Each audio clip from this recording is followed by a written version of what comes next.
जय हिंद। आइए आज हम लोग class 10th doctor KC. Sinha mathematics exercise 3.4 के क्वेश्चन नंबर 1 के 1 और 2 को इस वीडियो में हम लोग हल करने वाले हैं। इसके पिछले वीडियो में हम लोगों ने क्वेश्चन नंबर 3.3 को समाप्त कर लिए थे और इस वीडियो में हम लोगों ने 3.4 को शुरुआत करेंगे, यानी 3.4 के 1 नंबर के 1 और 2 को हल कर लेंगे, ठीक ना। तो आइए देखते हैं सबसे पहले 1 के 1 में क्या कहता है। सबसे पहले आप लोग 1 का सवाल पढ़िए। देखिए सवाल बोल रहा है वज्र गुणन विधि से निम्नलिखित समीकरण युग्म को हल करें। किस विधि से? तो वज्र गुणन विधि से। वज्र गुणन विधि पढ़े हैं आप लोग? अभी तक नहीं। हम आप लोग को वज्र गुणन विधि नहीं पढ़ाए हैं। हम आप लोग को ग्राफीय विधि पढ़ाए हैं, प्रतिस्थापन विधि पढ़ाए हैं, विलोपन विधि पढ़ाए हैं, लेकिन वज्र गुणन विधि नहीं पढ़ाए हैं, जो कि आज हम आप लोग को पढ़ाने वाले हैं। देखिए वज्र गुणन में कुछ नहीं है, बस इसको A1 B1 और C1 इसको A2 B2 C2 मानना है और इसका एक फार्मूला होता है वज्र गुणन विधि का, वो फार्मूला पे इसको बैठा के हल कर देना। देखिए हम सबसे पहले फार्मूला लिख दे रहे हैं। लिखिए यहाँ पे वज्र गुणन विधि, इसका फार्मूला क्या होता है? देखिए इसका फार्मूला होता है x बटे B1 C2 minus B2 C1। ये तो ऐसे होता है, इसका उल्टा होगा इस साइड माइनस की साइड। तो अगर यहाँ दिए हैं B1 C2 तो यहाँ देंगे B2 C1, ठीक है।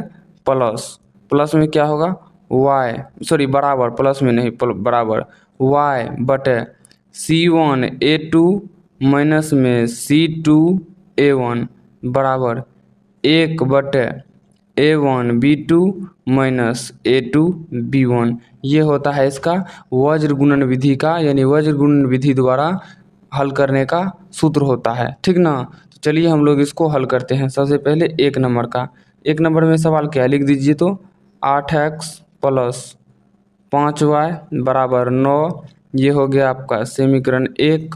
और दूसरा समीकरण है 3x प्लस में 2y बराबर में 4, समीकरण 2। क्या? समीकरण 2। देखिए यहाँ पे हम लोग क्या चाहिए हमको, B1 C2 यानी B1 C1 A1 और A2 B2 C2 ये सब चाहिए हमें। ये सब हमें कैसे निकलेगा? समीकरण 1 में जो होगा x का गुणांक वो होता है A1 बराबर 8। समीकरण 1 में जो होगा y का गुणांक वो होगा B1 यानी 5। और समीकरण 1 में जो अचर पद होगा बराबर किस साइड रहे किस साइड रहे, अगर हम इसको बराबर किस साइड मानेंगे तो दोनों को बराबर किस साइड मानेंगे, अगर इस साइड मानेंगे तो दोनों को ही साइड मानेंगे, जिस साइड माने दोनों को एक समान मानेंगे, ठीक ना। तो C1 बराबर किस साइड है 9 अचर पद। उसके बाद चलिए अब A2 किसको मानेंगे, तो A2 समीकरण 2 में x के गुणांक को, ठीक, समीकरण 2 में x का गुणांक 3 और B2 y का गुणांक समीकरण 2 में 2 और C2 समीकरण 2 में अचर पद क्या है 4, तो हो जाएगा 4। अब इस पे हम सूत्र लगाएंगे वज्र गुणन विधि बराबर वज्र गुणन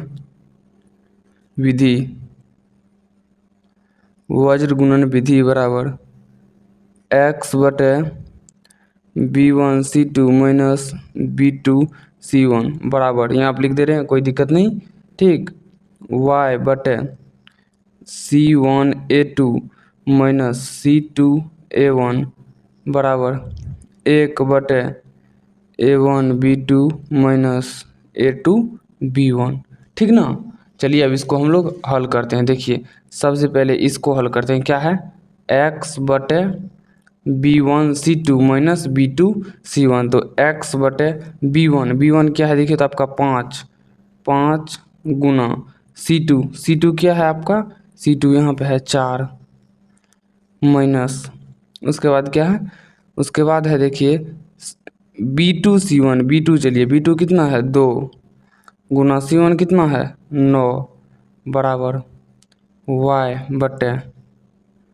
बटे क्या है C1 A2। यहाँ देखिए यहाँ पर C1 A2, तो C1 कितना है 9 गुना A2 कितना है A2 है आपका 3 माइनस C2 A1 कितना है देखिए तो C2 है आपका 4 गुना A1 कितना है 8 बराबर 1 बटे A1 कितना है 8 B2 कितना है, B2 है 2, माइनस में क्या A2 B1 कितना है 3, B1 कितना है, B1 है आपका 5। ठीक, अब चलिए इसको गुना कीजिए, x बटे 5 चौके 20 माइनस ये क्या है 9 दूना 18 बराबर y बटे ये क्या होगा 9 तिया 27 माइनस 8 चौके 32 बराबर 1 बटे 8 दूना 16 माइनस 5 तिया 15। ठीक ना, उनके बाद x बटे 18, 20 में से 18 गया 2 बराबर y बटे 27 में से 32 गया तो 7 5 12 माइनस 5 बराबर 1 बटे ये कितना हो जाएगा, 1 बटे हो जाएगा 16 में से 15 जाएगा, 16 में से 15 जाएगा तो 1 बटे 1। ठीक ना, अब देखिए अभी क्या करेंगे हम लोग, देखिए उनके बाद हम लोग क्या करेंगे, यहाँ पर इसको मान लीजिए 1, इसको मान लीजिए 2 और इसको मान लीजिए 3। सबसे पहले हम लोग क्या करेंगे, सबसे पहले हम लोग करेंगे 1 और 3 से, 1 और 3 से क्या होगा x बटे 2 बराबर 1, तो x बराबर क्या हो जाएगा, कोना कोनी गुना किए तो 2, तो x बराबर आ गया 2। अब हम लोग को y का मान निकालना है, समीकरण 1 और 3 से किए थे, अब क्या करेंगे 2 और 3 से। अब 1 और 2 से नहीं कर सकते हैं, 1 और 3 से, 2 और 3 से। ठीक ना, तो दीजिए फिर 1 और 3 से किए थे तो 2 और 3 से, 2 में क्या है y बटे -5 बराबर 1, 1 बटे 1 बराबर 1 ही हुआ, तो y बराबर क्या हो जाएगा -5, यानी कि x बराबर हो गया आपका कितना 2 और y बराबर -5, x बराबर 2 और y बराबर -5। ये हो गया आपका 1 नंबर का आंसर। ठीक ना, तो आइए यहाँ पे हम लोग अब 1 के 2 नंबर को हल करते हैं। क्या के 1 के 2 नंबर के, 1 के 1 को तो हम लोग हल कर लिए हैं, अब 1 के 2 को हल कर। देखिए 1 के 2 में सवाल क्या है, सवाल है आपका 2x प्लस 3y बराबर 46 और दूसरा है आपका 3x प्लस 5y बराबर 74। ठीक ना, देखिए अब जो इसको हम लोग हल करेंगे, ये तो है आपका समीकरण 1 और समीकरण 2। तो सबसे पहले हम लोग इसमें a1 2, b1 3, c1 कितना है 46, उसके बाद a2 कितना है 3, b2 बराबर है आपका 5 और c2 बराबर है आपका 74। यही है, हाँ यही है। अब देखिए आगे हम लोग क्या करेंगे, अब हम लोग सूत्र बैठाएंगे क्या, वज्र गुणन विधि बराबर, सूत्र वैसे ना भी लिखे तो यहाँ पे लिखल है लेकिन हम लिख देते हैं। देखिए क्या, वज्र गुणन विधि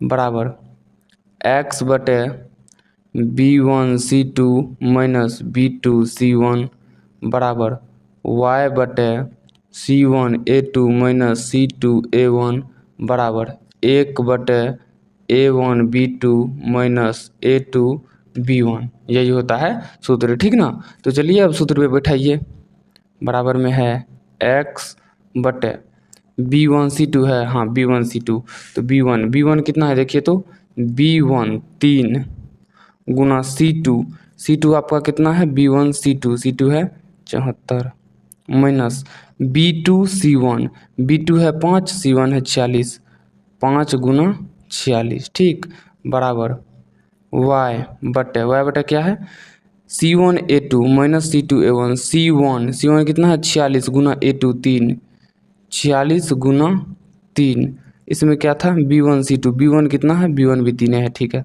46 गुना 3 माइनस में क्या होगा आपका, माइनस में होगा c2 a1 यानी 74 गुना 2, 74 यहाँ 74 दीजिए गुना 2 बराबर 1 बटे a1 2 गुना b2 3 माइनस a2 3 गुना b1 3, a2 कितना है 3, b1 भी है 3 और a1 b2, तो a1 कितना है 2, b2 कितना है 5, a1 b2 ही है ना, a1 b2 का मान 5 है। ठीक, तो चलिए इसको आगे हम लोग हल करते हैं। क्या, ये हो गया आपका 1 नंबर, ये हो गया 2 नंबर, ये हो गया 3 नंबर। तो चलिए एक और सॉरी अभी नहीं, अभी तो और हल करना है, अभी तो और हल करना है क्या। 74 गुना 3, 4 तिया 12 के 2 हासिल 1, 7 तिया 21 1 22, 222। ऊपर में x दे दीजिए। 4 तिया 12 हासिल 1, 7 तिया कैसे 1 22, 222 माइनस 6 पंचा 30 हासिल 3, पंचों के 20 3 23, ठीक, बराबर वाई बटे क्या होगा 46 तिया 6 के 18 हासिल 1, 4 तिया 12 1 13 माइनस कितना होगा 74 दूना 4 दूना 8, 7 दूना 14, 148, ठीक, बराबर 1 बटे 5 दूना 10 माइनस 3 तिया 9, ठीक है। तो हो गया आपका x बटे, इसको घटाइए 222 माइनस 230 तो -8, ठीक, बराबर 138 माइनस 148 तो y बटे -10 बराबर 1 बटे 1 यानी सिर्फ 1, ठीक ना। उसके बाद देखिए क्या करेंगे हम लोग, यहाँ पर इसको मानेंगे 1, ठीक, इसको मानेंगे 2 और इसको मानेंगे 3, ठीक ना। अब देखिए अब क्या करेंगे 1 और 3 से, 1 और 3 से, 1 में क्या है x बटे -8 बराबर बराबर में क्या y बटे हो जाएगा आपका 1 बटे 1 ही होता है, ठीक ना। तो x बराबर हो जाएगा -8। सॉरी हमने थोड़ा सा मिस कर दिया। हमने क्या मिस किया, कुछ समझ में आया नहीं ना। हम आपको बताते हैं, समझिए। यहाँ पे इसको जो हम बराबर की साइड लेते हैं कभी नहीं ले सकते हैं। जब भी इसको हम C1 C2 मानेंगे तो एनी टाइम हमको बराबर के इस साइड लाना होगा। बराबर की साइड एनी टाइम लाना, इस साइड है तो ठीक है, नहीं तो लाना पड़ेगा। इसमें भी हम गलती हल किया, आप लोगों ने देखा नहीं। देखिए यहाँ पे इसको जिस साइड लेंगे तो क्या हो जाएगा, ये हो जाएगा आपका -9, कितना हो जाएगा -9 और ये हो जाएगा -4। अब जहाँ भी देंगे वहाँ देंगे -9 और -4, यहाँ देंगे -9 और यहाँ देंगे -4, तब होगा क्या देखिए यहाँ पे हो जाएगा आपका, यहाँ पे जो हो जाएगा आपका ये क्या हो जाएगा, ध्यान दीजिए हर जगह 9 में माइनस लगाइए। तो यहाँ 9 में माइनस है, यहाँ भी लगेगा, 4 है माइनस में तो यहाँ भी -4 होगा। गुना करेंगे तो क्या होगा, पंचों के 20, सॉरी अब दिख रहा होगा, इससे पहले नहीं दिख रहा होगा। देखिए जब C1 बराबर 9 और C2 बराबर -4, जहाँ 9 और 4 है वहाँ माइनस लगाइए। देखिए 4 है तो माइनस लगाए, यहाँ भी 9 है तो माइनस लगाए, 9 है तो माइनस लगाए, 4 है तो माइनस लगाए। इसमें इन दोनों में 9 और 4 नहीं है। उनके बाद देखिए पंचों के 20 माइनस आए तो -20, उनके बाद 9 दूना 18 माइनस माइनस प्लस प्लस 18, ठीक है। उसके बाद चलिए उसके बाद यहाँ क्या होगा, y बटे 9 तिया 27 माइनस प्लस माइनस और 8 चौके 32 माइनस माइनस प्लस, तो यहाँ हो जाएगा प्लस, ठीक ना। उनके बाद तो ठीक है, क्योंकि इनमें माइनस प्लस हम लोग नहीं है बदले। देखिए तब क्या हो जाएगा -20 प्लस 18 तो -2, उनके बाद -27 प्लस 32 तो +5। तो उसके बाद क्या होगा, अब यहाँ पे चलिए 1 और 3 से जो हम लोग चले हैं x बटे 2, x बटे -2, तो x बटे -2 कोना कोनी गुना करेंगे तो x बराबर -2, ये हो जाएगा आपका x का आंसर। और y बराबर यहाँ जो -5 दिए हैं तो ये +5 हो जाएगा, क्यों, क्योंकि वहाँ पे माइनस का चिन्ह बदल चुका है। तो ये 5 जब उस साइड जाएगा तो ये +5 हो जाएगा, यानी x का मान आया -2 और +5, ये हो गया आपका 1 नंबर का आंसर, ठीक ना। हमने थोड़ा सा गलती किया था, ठीक। उनके बाद यहाँ पर देखिए, यहाँ पर भी हम लोग वही गलती किए हैं, सेम टू सेम। क्या, यहाँ पर हो जाएगा -46 और यहाँ पर हो जाएगा -74, ठीक ना। क्या -46 और -74, चलिए 46 की जगह माइनस देते हैं और 74 में भी माइनस देते हैं। देखिए यहाँ भी 46 है तो यहाँ माइनस हो जाएगा, यहाँ भी 46 है तो यहाँ माइनस हो जाएगा। देखिए यहाँ 74 है तो यहाँ माइनस हो जाएगा, उनके बाद यहाँ भी 74 है तो यहाँ माइनस हो जाएगा। चलिए गुना करते हैं, 74 में 3 से गुना किए 222, जब 73 में 3 से गुना किए तो हो गया 222, और माइनस जो है प्लस माइनस क्या हो जाएगा माइनस। उनके बाद 5 गुना 46, 5 गुना 46 230, माइनस माइनस प्लस, तो यहाँ प्लस कीजिए। उनके बाद 40 में 46 गुना 3 138, और 46 में माइनस है 3 में प्लस है तो -138। उनके बाद 74, देखिए माइनस माइनस प्लस, 74 में माइनस है यहाँ भी माइनस है तो माइनस माइनस प्लस, 74 गुना 2 148, ठीक। तो 5 दूना 10 3 तिया 9, यहाँ तक ठीक है। तो यहाँ क्या हो जाएगा, 222 में से घटेगा कितना 230, तो 8 तो आएगा, लेकिन माइनस में प्लस में, तो प्लस में क्यों, क्योंकि चिन्ह बड़का होता है, बड़का में प्लस है इसीलिए। उनके बाद y बराबर से हम घट जाएगा, चिन्ह बड़का का हो जाएगा इसीलिए प्लस। तो यहाँ पे क्या हो जाएगा हम लोग को, यहाँ पे हो जाएगा x बटे 8 बराबर में 1, तो x बराबर 8। तो फिर 2 और 3 से, किससे? 2 और 3 से। 2 में क्या है देखिए, तो 2 में है y/10 बराबर 1, y/10 बराबर में 1, y/10 बराबर में 1। तो y बराबर क्या हो जाएगा, कोना कोने गुना करेंगे, 10 गुना 1 10। तो x बराबर आ गया आपका 8 और y बराबर आ गया आपका 10। ठीक, ये हो गया आपका क्या का, ये हो गया आपका 1 का 2 नंबर का आंसर। तो इस वीडियो में हम लोग देख लिए 3.4 के क्वेश्चन नंबर 1 के 1 और 2 को। नेक्स्ट वीडियो में अगले सवाल को देखेंगे, ठीक ना। तो अगर ये वीडियो आपको अच्छा लगा हो तो वीडियो को लाइक कीजिए, शेयर कीजिए और इस चैनल को सब्सक्राइब कर लीजिए, ताकि इस चैनल पे आने वाले हर नए वीडियो का नोटिफिकेशन सबसे पहले आप तक पहुँच सके। तो चलिए मिलते हैं किसी नेक्स्ट वीडियो में, तब तक के लिए जय हिंद।